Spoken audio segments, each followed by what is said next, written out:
वंशावली विश्लेषण, जिसे हम पेडिग्री एनालिसिस के नाम से भी जानते हैं, यहाँ पर किसी भी वंशानुगत रोगों या लक्षणों का किस प्रकार एक पीढ़ी से दूसरी पीढ़ी में इनका प्रभाव पड़ता है, इसका अध्ययन करते हैं।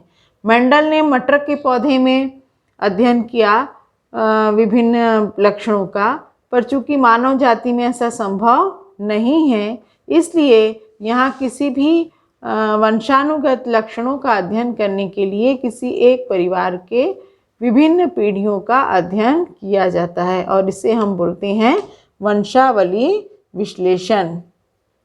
अतः वंशावली विश्लेषण या पेडिग्री एनालिसिस से मतलब है कि किसी एक वंश वृक्ष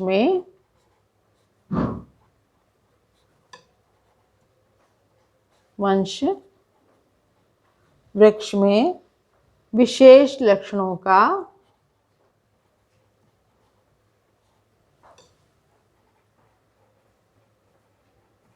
पीढ़ी दर पीढ़ी अध्ययन।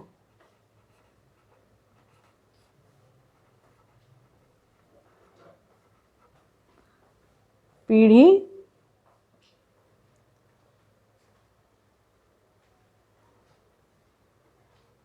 दर पीढ़ी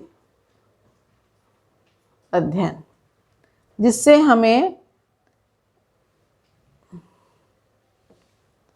अध्ययन या विश्लेषण किया जाता है।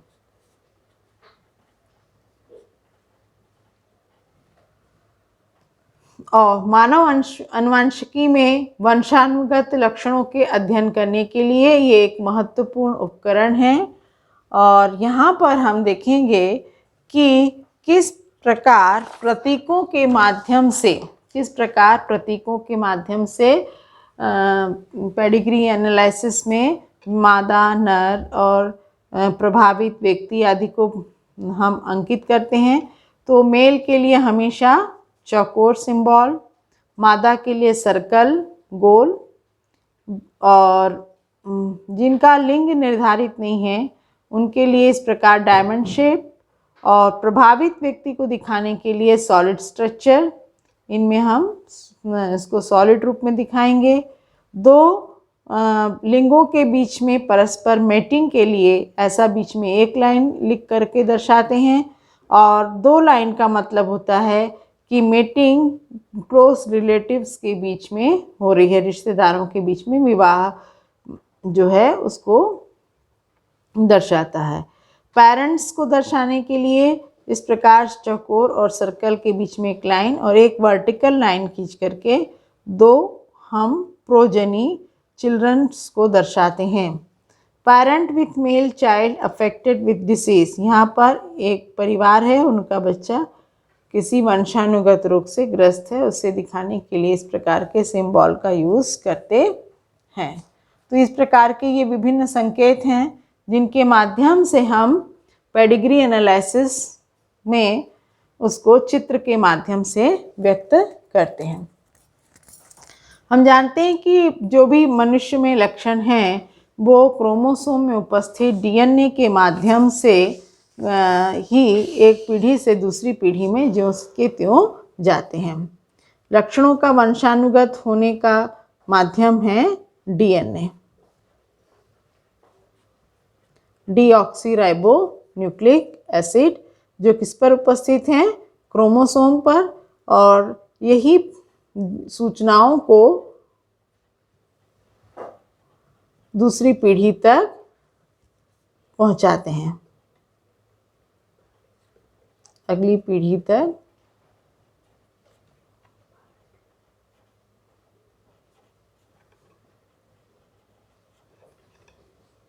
ले जाते हैं। ये डीएनए जैसे सूचनाएं एक अंकित हैं, वैसी ही सूचना को दूसरी कोशिका तक पहुंचाने का कार्य करते हैं। परंतु यदि किसी कारणवश इन सूचनाओं में किसी प्रकार का परिवर्तन हो जाए तो यह सूचना क्या होती हैं, बदल जाती हैं और इस घटना को हम बोलते हैं उत्परिवर्तन।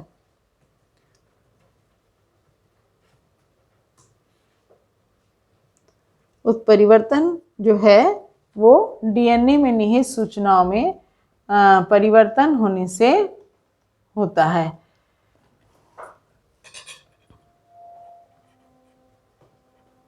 डीएनए की रचना में परिवर्तन से।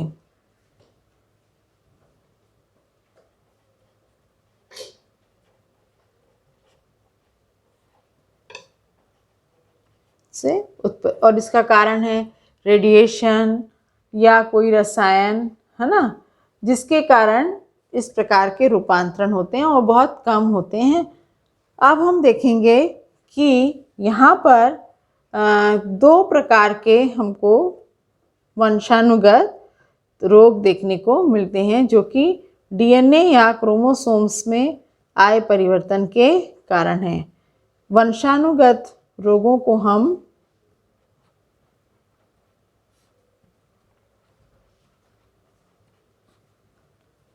दो वर्गों में विभक्त कर सकते हैं।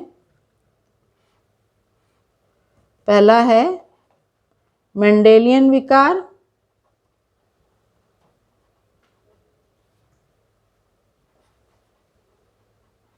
और दूसरा है क्रोमोसोमल विकार।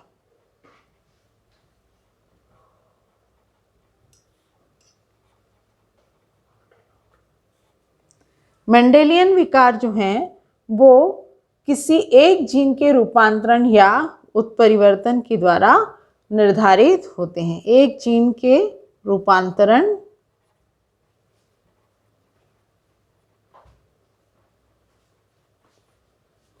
या विकार के द्वारा निर्धारित होते हैं।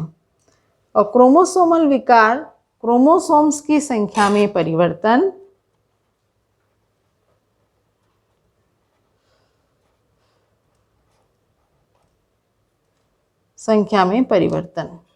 कम या अधिक, इसके कारण क्रोमोसोमल विकार उत्पन्न होते हैं। तो हम सबसे पहले मेंडेलियन विकार के बारे में अध्ययन करेंगे। तो मेंडेलियन विकार जो हैं ये जीन के में आई हुई विसंगति के कारण उत्पन्न होते हैं। मनुष्य में हम जानते हैं कि कितने क्रोमोसोम होते हैं? 46 क्रोमोसोम्स होते हैं। 23 पेयर क्रोमोसोम होते हैं, जिसमें से कि 22 जोड़ा ऑटोसोम और 1 जोड़ा क्रोमोसोम जो है वो लिंग गुणसूत्र कहलाता है, जो मेल में XY और फीमेल में XX होता है। ये इधर पर ये विकार autosomal dominant, autosomal recessive, sex link dominant और सेक्स लिंक रिसेसिव, ये 4 प्रकार के विकार उत्पन्न होते हैं। डोमिनेंट ट्रेट से मतलब है कि हम किसको बोलेंगे कि डोमिनेंट है, तो यहाँ पर चाहे वो ऑटोसोमल हो या सेक्स लिंक, मतलब दोनों में से कोई भी हो, तब संतान के आनुवंशिक रोग से ग्रस्त होने पर माता पिता या दोनों में से कोई एक भी उस आनुवंशिक रोग से ग्रस्त होगा, तब हम उसको बोलेंगे ऑटोसोमल डोमिनेंट या सेक्स लिंक डोमिनेंट। अब रिसेसिव कब बोलेंगे? अप्रभाविता, जब माता पिता के रोगग्रस्त न होने पर भी संतान का आनुवंशिक रोग से ग्रस्त होना, इस स्थिति में हम उसको रिसेसिव ट्रेट या रिसेसिव लक्षण मानेंगे। अब इसके अंतर्गत हम देखेंगे कि हमें कौन कौन से विकारों के बारे में अध्ययन करना है। तो यहाँ पर मेंडेलियन विकार के अंतर्गत है हीमोफीलिया, दूसरा है वर्णांधता और तीसरा है सिकल सेल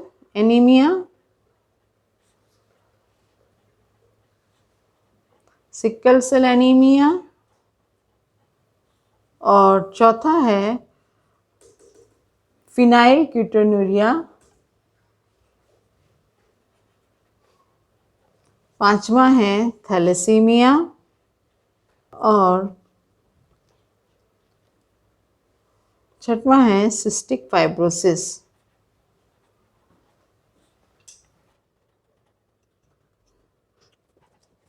यहाँ पर हम देखेंगे कि हीमोफीलिया जो है ये लिंग आधारित अप्रभावी लक्षण है।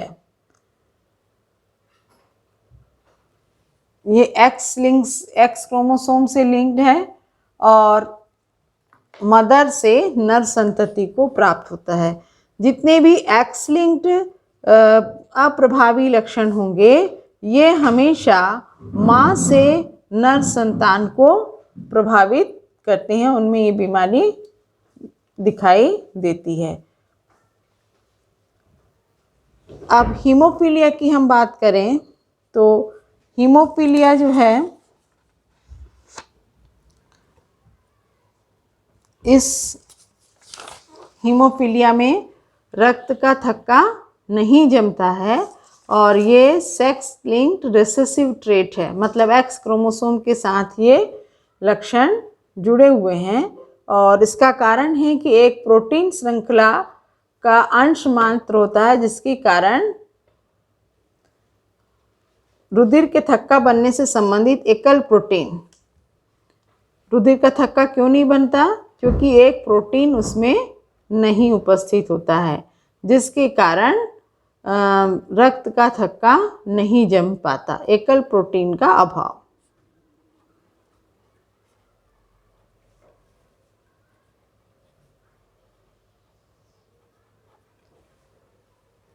और रक्त का थक्का नहीं जमता जिसके कारण छोटी सी छोटी चोट लगने पर भी व्यक्ति की अधिक मात्रा में रक्तस्राव के कारण मृत्यु हो सकती है। और यह रोग हमेशा माँ से वाहक माता से पुत्रों में स्थानांतरित होती है। वाहक माता से पुत्रों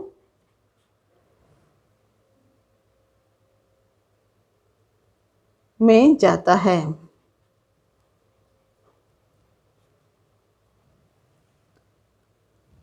नाड़ी के रोगग्रस्त होने की संभावना बहुत विरल होती है क्योंकि नाड़ी में 2 एक्स क्रोमोसोम होते हैं और एक एक्स क्रोमोसोम उसको पिता से और एक एक्स क्रोमोसोम उसको माता से प्राप्त होता है।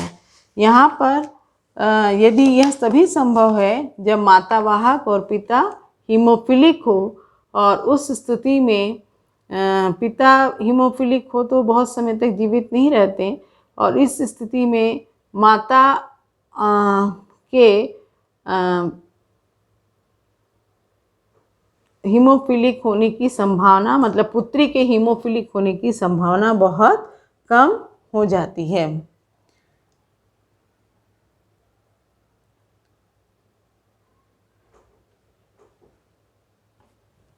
इसका एक हम देख लें उदाहरण, जैसे यहाँ पर हीमोफिलिक पिता है और माता स्वस्थ है, तो इसको हमने बनाया हुआ है। हीमोफिलिक पिता है मतलब उसके एक्स क्रोमोसोम में हीमोफिलिक जो जीन का अभाव है, वो प्रोटीन बनाने की जीन का अभाव है, वो दिख रहा है इसमें, इसलिए हम इसको डॉट से व्यक्त करेंगे। तो ये हीमोफिलिक पिता, इसका एक्स क्रोमोसोम इससे प्रभावित है और माता स्वस्थ है तो उसके दोनों एक्स क्रोमोसोम स्वस्थ हैं। यहाँ पर 2 प्रकार के गैमीट बनेंगे, एक्स और वाई। यहाँ पर एक्स एक्स, तो इसको हमने दिखा दिया, हीमोफिलिक पिता स्वस्थ माता। अब इनकी संतान किस प्रकार की हो सकती है, तो यहाँ पर हम देखेंगे कि इनके पुत्र हमेशा स्वस्थ होंगे क्योंकि पुत्रों को एक्स क्रोमोसोम हमेशा माता से मिलेगा और वाई क्रोमोसोम पिता से, और वाई क्रोमोसोम इससे प्रभावित नहीं होगा। जबकि पुत्रियां हमेशा वाहक रहेंगी क्योंकि पिता हीमोफिलिक है और पिता के उसमें एक्स जो हैं वो एक एक्स क्रोमोसोम जो पिता से प्राप्त होगा उसके कारण ये वाहक होंगी। और यदि मान लीजिए इस वाहक पुत्री का विवाह पुनः स्वस्थ व्यक्ति से, स्वस्थ पुरुष से होता है तो फिर उनकी संतान किस प्रकार होगी, तो यहाँ पर वाहक पुत्री वाहक माता का स्वस्थ पुरुष से विवाह होने पर स्वस्थ पिता स्वस्थ है, माता वाहक है और पिता स्वस्थ है, तो उनकी संतानें किस प्रकार की होंगी देखेंगे हम। यहाँ पर वाहक माता से एक प्रभावित हीमोफिलिक प्रभावित एक्स क्रोमोसोम, पिता से स्वस्थ, इसलिए पुत्री वाहक।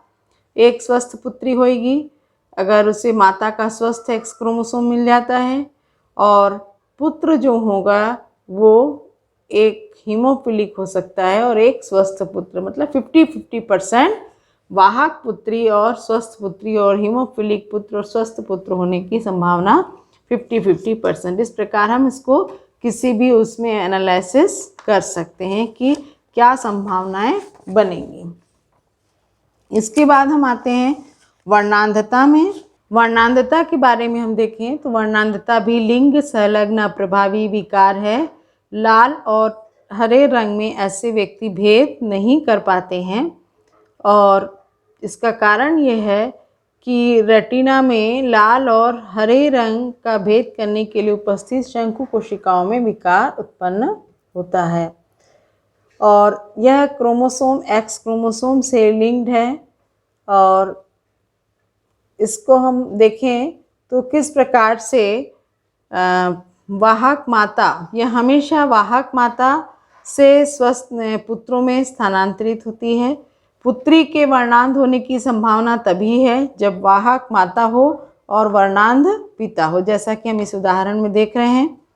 वाहक माता में 2 एक्स क्रोमोसोम हैं और एक जो है वर्णांधता से के लिए उत्तरदायी जीन से जुड़ा हुआ है, और दूसरा जो है वर्णांध पिता के एक एक्स क्रोमोसोम में वर्णांधता का उत्तरदायी जीन है। अब यहाँ पर हम जब गेमीट्स बनेंगे तो हम देखेंगे कि यहाँ पर पुत्र को एक एक्स क्रोमोसोम अपनी माता से और एक वाई पिता से।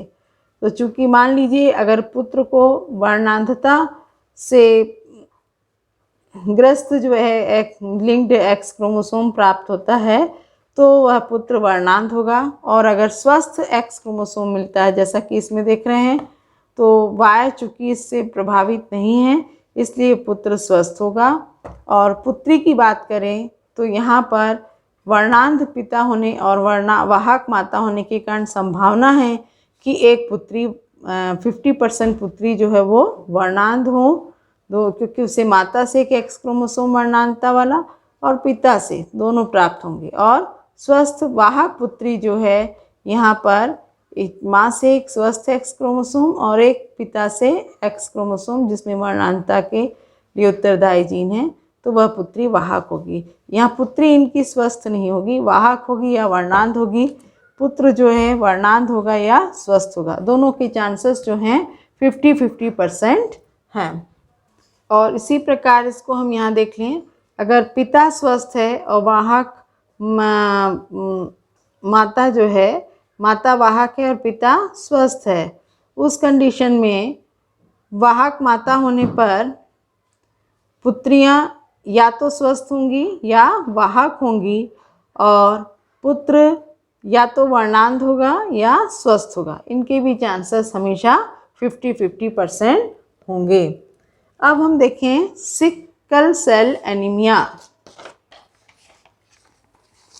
सिकल सेल एनीमिया जो है यह ऑटोसोमल क्रोमोसोम से लिंक्ड जेनेटिक डिसीज़ है, और यहाँ पर जो जनकों से संतति में प्रवेश तभी करता है जबकि दोनों जनक जीन के वाहक होते हैं। यहाँ पर अब हम दूसरे डिसऑर्डर सिकल सेल एनीमिया इसके बारे में बात करेंगे। तो सिकल सेल एनीमिया जिसमें जो है यह अप्रभावी अलिंग क्रोमोसोम ऑटोसोमल क्रोमोसोम से जुड़ा हुआ रोग है, जिसमें कि व्यक्ति में नॉर्मल हीमोग्लोबिन से के बीटा ग्लोबुलिन चेन के 6वें कोडॉन में ग्लूटामिक एसिड के स्थान पर वैलिन आने के कारण हीमोग्लोबिन का जो स्वरूप है वो परिवर्तित हो जाता है, और यह हीमोग्लोबिन कम ऑक्सीजन की उपलब्धता के कारण इसमें बहुलीकरण होता है और जिसके कारण डिस्क शेप्ड आरबीसी इस प्रकार से सिक्कल शेप्ड आरबीसी में परिवर्तित हो जाती है और यह अलिंग क्रोमोसोम से जुड़ा हुआ ऑटोसोमल क्रोमोसोम से लिंक्ड रिसेसिव विकार है और यह विकार तभी संतानों में हस्तांतरित होता है जब दोनों ही जनक इस रोग के इस जीन के वाहक हों और यहाँ पर भी इनकी उत्परिवर्तित जीन की संतति में पहुँचने की संभावना 50% होती है। यहाँ पर इसके दो प्रकार के जो हम इसको देखेंगे कि किस प्रकार से यह स्थानांतरित होता है। तो यहाँ पर मान लीजिए इसके 3 प्रकार के, जैसे मान लीजिए ये HbA और HbS।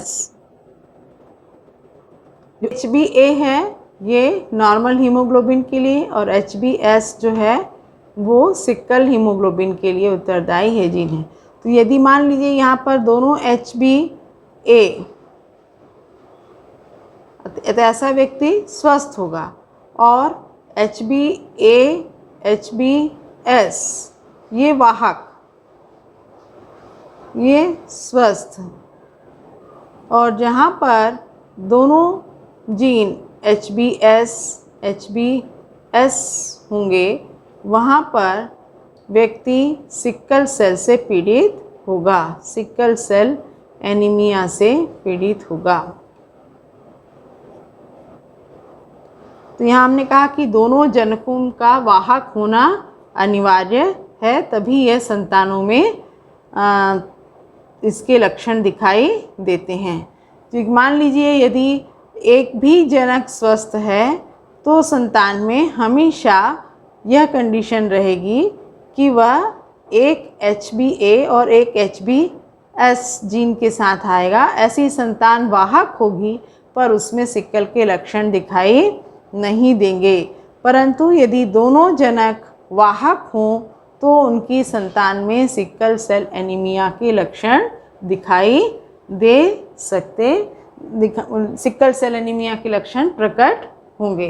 तो इस प्रकार से इसके संतान तब भी पहुंचने की संभावना जो है इस कंडीशन में माता पिता दोनों ही वाहक हों तो 50% होगी। अब यहाँ पर हम देखें कि यह जो ग्लोबिन प्रोटीन है उसके हीमोग्लोबिन के ग्लोबिन प्रोटीन के 6वें कोडॉन में ग्लूटामिक एसिड के स्थान पर वैलिन आने के कारण हमने कहा कि हीमोग्लोबिन हमने देखा कि 6वें कोडॉन बीटा ग्लोबुलिन चेन के 6वें कोडॉन में ग्लूटामिक एसिड के स्थान पर वैलिन आने के कारण हीमोग्लोबिन की संरचना में परिवर्तन आता है और यह ऑक्सीजन की कमी के तनाव में इसमें बहुलीकरण होता है और जिसके कारण आरबीसी का आकार डिस्क शेप से होकर के सिक्कल शेप हो जाता है। इसका कारण क्या है? डीएनए के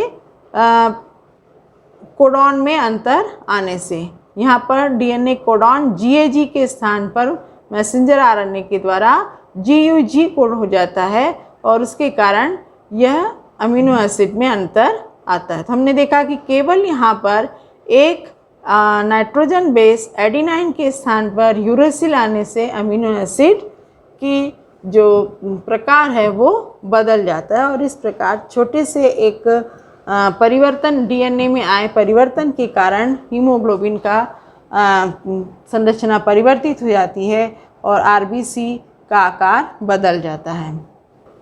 इसके बाद अगला है फिनाइल कीटोन्यूरिया। यह एक उपापचयी त्रुटि है जो कि ऑटोसोमल क्रोमोसोम के साथ अप्रभावी लक्षण की भांति वंशाय गति प्रदर्शित करती है। अप्रभावी ऑटोसोमल रिसेसिव ट्रेट है।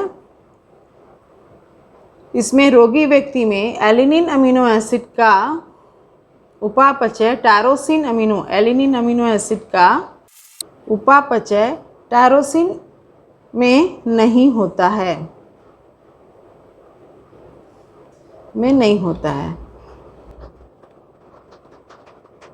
और जिसके कारण एलेनिन अमीनो एसिड बॉडी में इकट्ठा होने लगता है और बाद में यह फिनाइल पायरुविक एसिड, ये चेंज हो जाएगा फिनाइल पायरुविक एसिड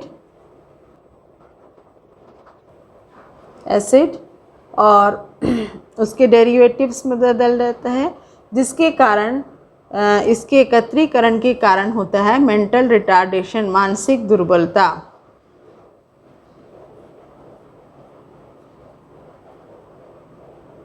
और यह किडनी के द्वारा भी एब्जॉर्ब नहीं होता, जिसके कारण यह यूरिन के थ्रू भी शरीर से बाहर निकलते हैं।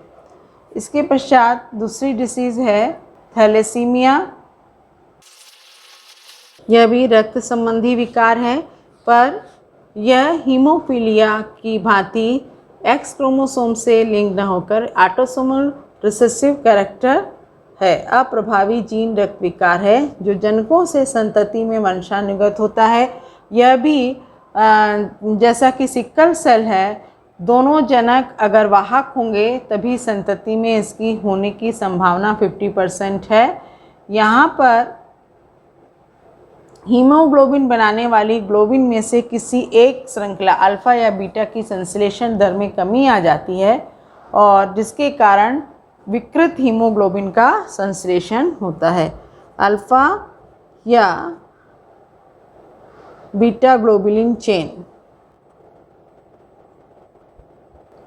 श्रृंखला के संश्लेषण में कमी, के संश्लेषण दर में कमी आती है। और थैलेसीमिया रोग का वर्गीकरण हम इस आधार पर करते हैं कि कौन सी श्रृंखला प्रभावित हुई है। ए अल्फ़ा तो अल्फ़ा थैलेसीमिया और बीटा तो बीटा थैलेसीमिया हमको कहते हैं। इसका कारण है प्रत्येक जनक के क्रोमोसोम 16 पर 2 सन्निकट जीन HBA1 और HBA2, क्रोमोसोम 16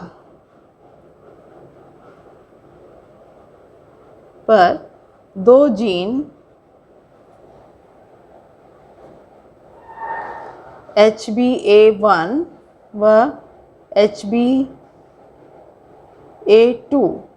जीनों के द्वारा यह नियंत्रित होता है और इसके 4 विकल्पी एलील में से किसी 2 जीनों के उत्परिवर्तन अथवा हट जाने से यह लक्षण प्रकट होता है। जितने ज़्यादा जीन इससे अधिक प्रभावित होंगे उतनी कम मात्रा में अल्फ़ा ग्लोबिन संश्लेषित होता है और इस प्रकार व्यक्ति में रक्त की कमी होती है। तो अल्फ़ा जो रोग है, अल्फ़ा थैलेसीमिया है, ये क्रोमोसोम 16 पर 2 जीन HBA1 और HBA2 के द्वारा नियंत्रित होता है। और इसी प्रकार बीटा थैलेसीमिया जनक के 11वें नंबर के क्रोमोसोम के एकल जीन द्वारा नियंत्रित होता है। तो दोनों में अंतर ये है सिक्कल सेल और यहाँ पर थैलेसीमिया में कि सिक्कल सेल में जो है हीमोग्लोबिन परिणात्मक रूप से कम मात्रा में संश्लेषित होता है ग्लोबिन अणु, और दूसरा है थैलेसीमिया में जो ग्लोबिन अणु है वो विकृत उत्पन्न होता है। तो दोनों में यह अंतर है। अब हम देखें क्रोमोसोमल विकार। ये अभी हमने देखे थे कि एक जीन के द्वारा क्रोमोसोमी विकार जो हैं यह हमें सब मालूम है कि भी हमने कई बार पढ़ चुके हैं कि मनुष्य में 46 क्रोमोसोम होते हैं, 22 जोड़े ऑटोसोम और 23वां जोड़ा लिंग गुणसूत्र। 22 जोड़ा मतलब कुल 44 क्रोमोसोम और 23वां जोड़ा मतलब 2 क्रोमोसोम मतलब 45 और 46। यदि इस 22 जोड़े ऑटोसोम में से कोई एक क्रोमोसोम या एक जोड़ा क्रोमोसोम कम हो जाए या उसमें किसी प्रकार से सेल डिवीज़न के समय अनियमितता होने से क्रोमोसोम बढ़ जाए। इसी प्रकार लिंग गुणसूत्र में भी क्रोमोसोम की कमी या अधिकता क्रोमोसोमल विकार को उत्पन्न करती है। जब कोशिका विभाजन के समय क्रोमेटिड के अलग होने के समय किसी कारणवश क्रोमोसोम कम या अधिक हो जाएं, इससे उत्पन्न विकारों को हम एन्यूप्लॉइडी बोलते हैं। यहाँ पर क्या होगा कि 46 की जगह टोटल 47 क्रोमोसोम या 45 क्रोमोसोम। यहाँ पर हम देखें इससे संबंधित जो डिसऑर्डर्स हैं, विसंगतियाँ हैं, वो कैसे, डाउन सिंड्रोम, जहाँ पर कि 21वें जोड़े क्रोमोसोम के साथ में एक क्रोमोसोम और जुड़ जाता है। तो इस प्रकार यहाँ क्रोमोसोम्स की कुल संख्या हो जाती है 45। इसी प्रकार क्लिन-फ्लिंटर सिंड्रोम, जिसको हम ट्राइसोमी बोलते हैं, यहाँ पर लिंग गुणसूत्र में 2 X क्रोमोसोम और 1 Y, 46 और 1 47 क्रोमोसोम हो जाते हैं। टर्नर सिंड्रोम, यहाँ पर 1 X क्रोमोसोम की कमी हो जाती है और 44 और 1 45 क्रोमोसोम हो जाते हैं।